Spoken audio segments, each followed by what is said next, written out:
omladini upućujem reč. O vama se iznad svega radi.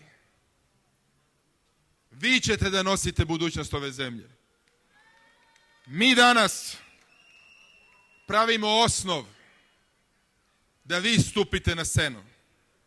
U novoj vladi ponovo ću naći mesta za najmlađe, najdarovitije, da predstavljaju mladost ove Srbije, da nauče ponekad i starije kako treba raditi posao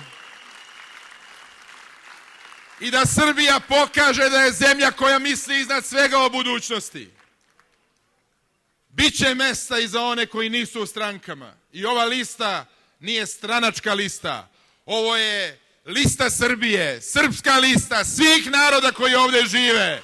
I mladih, i ljudi u punoj snazi, i penzionera i penzionerki. Ovo je lista svih regija i svih gradova.